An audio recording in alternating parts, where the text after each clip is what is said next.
Coming at you faster than Air Force One and with more questions than the White House press pool, this is SwagIQ, the daily game show where you can win big money from the comfort of your phone.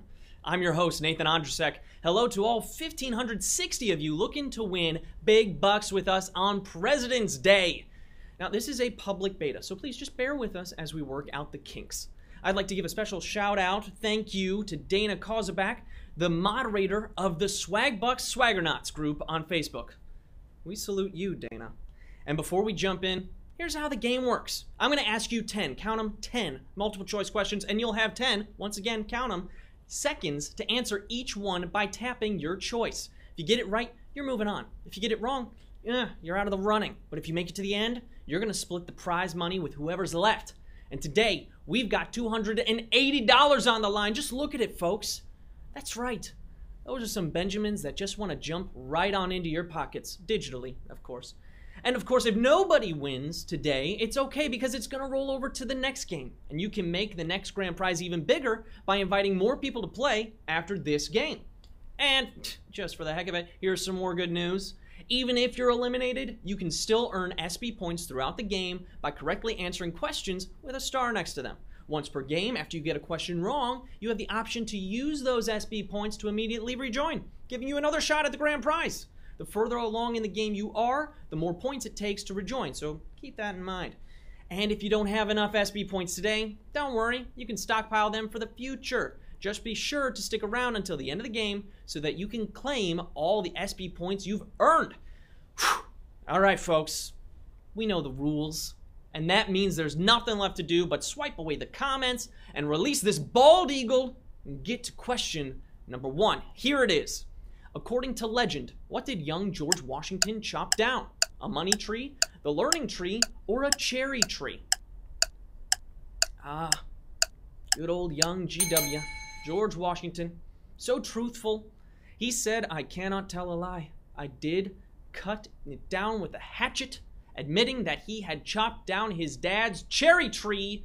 We had 1,574 of you get that one right. Looks like we've got even more people joining us. That's awesome.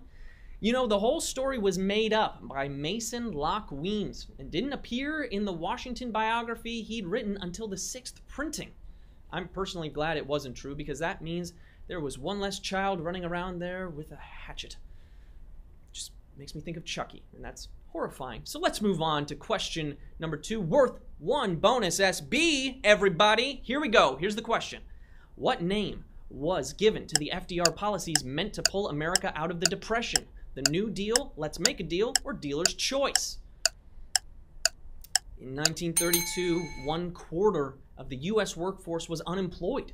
So Franklin Delano Roosevelt, aka FDR, enacted a series of public projects and programs like the Tennessee Valley Authority, which were collectively known as the New Deal. We had 1,487 of you get that one right. We only lost about 100 of you. That is great. FDR also said we have nothing to fear but fear itself, which makes it clear to me that he had never seen Friday the 13th. I mean, come on. Did you get to the end of the movie and then... We've all been there. It's horrifying. There is something to fear. Just putting it out there. Let's move on, though. I think it's time for question number 3. Here you go. What is the code name given to the president's helicopter? Marine One, Air Force 2, or Hail to the Copter? What is that wonderful flying device called? We're not talking about his jetpack. That's still top secret, or was until just now. While Air Force One is the preferred mode of air travel for presidents, sometimes they'll take a chopper, especially when going from the White House to the Andrews Air Force Base to get on their plane. That helicopter is known as Marine One. We had 1,012 of you get that one right. 487 thought it was Air Force 2. That's reasonable. That's logical. 28 of you went with Hail to the Copter. That's actually the song that plays as the president walks to Marine One. Just so we also know, the presidential skateboard is known as the Gnarly One, and the president's bed is called the Sleepy One. Just lies there at night. We're just gonna move on because coming at you right here, we've got another bonus SB point coming your way with question number 4. Here it is. Which presidential candidate killed Alexander Hamilton? John Breckinridge, Lewis Cass, or Aaron Burr? Alexander Hamilton. See if you can spot him. On July 11th, 1804, Alexander Hamilton was killed in Weehawken, New Jersey, during a duel with his bitter rival, former vice president and presidential candidate Aaron Burr. 1,054 of you got that one right. That means we've got people rejoining the game. You know that you can get back in so that you can go for the grand prize. Congrats on rejoining us. And hey, I know most of you have seen or at least listened to the hit Broadway show Hamilton. But did you know that I actually have written a Hamilton musical? I wrote it back when I was 10. Here's just a little sample of it. Alexander Hamilton, you're a perfect 10 on the $10 bill.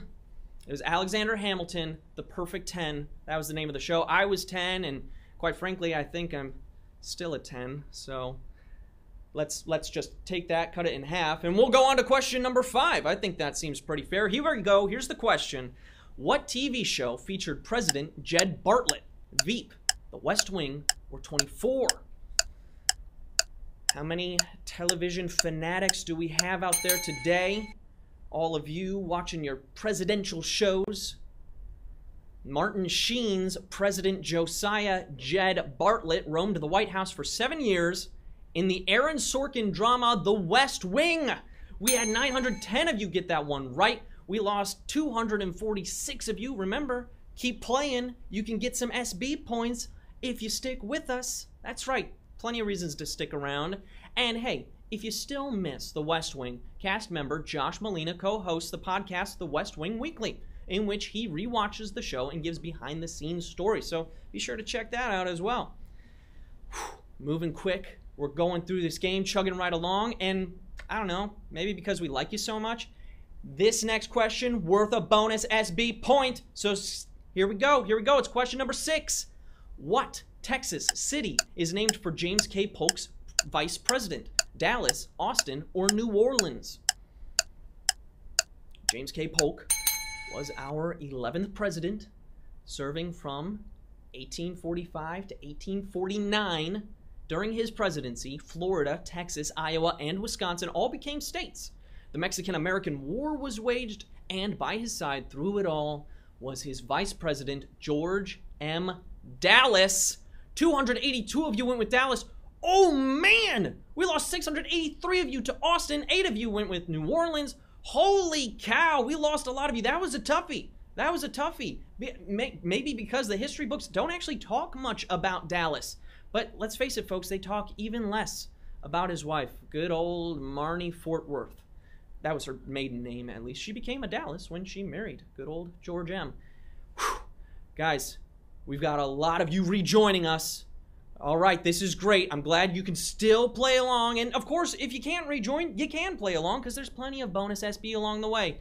Here we go, though. We're going to move on to lucky question number 7. Here it is. Which president served the shortest term? William McKinley, Richard Nixon, or William Henry Harrison?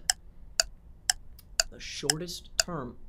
Got a lot of presidential questions out there. Hoping you can earn a lot of presidents to put into your pocket. This man gave the longest inauguration speech in U.S. history, which led to him getting a cold, which would later turn to fatal pneumonia, taking his life just 32 days into his first term. His name was William Henry Harrison. 319 of you got that one right. Congratulations, you're still going. Kids, if you're watching this, please listen to your parents when they say you'll catch your death of cold. If it can happen to a president 177 years ago, it can happen to any of us.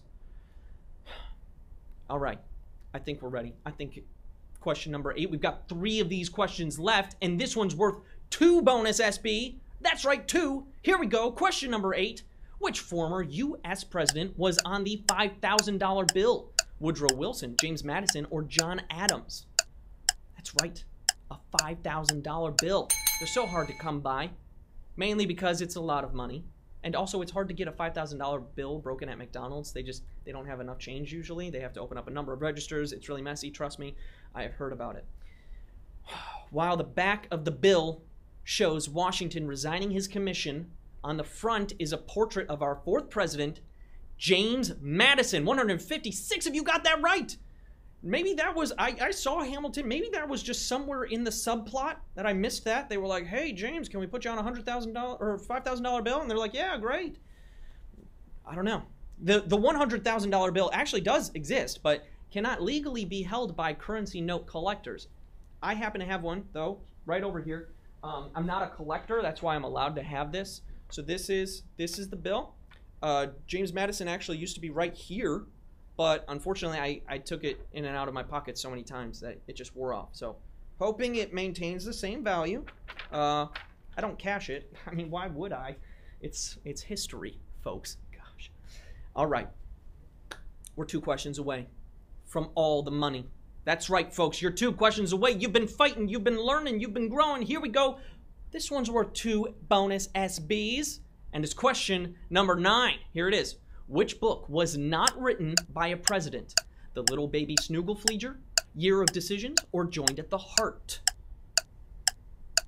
A lot of our commanders-in-chief are also published authors, which is great, including, but not limited to, Harry S. Truman, who wrote his memoir, Year of Decisions, but Joined at the Heart was written by Alan Tipper Gore, neither of whom have been president. 81 of you got that one right. Ooh, 86 of you went with an understandable option, The Little Baby Snooglefleeger, but that was a children's book written by Jimmy Carter along with his daughter Amy. So yes, that's a real thing. Look, just check it out. It's crazy. And folks, with that, we are here. We've got a few of you rejoining us. We've got people fighting.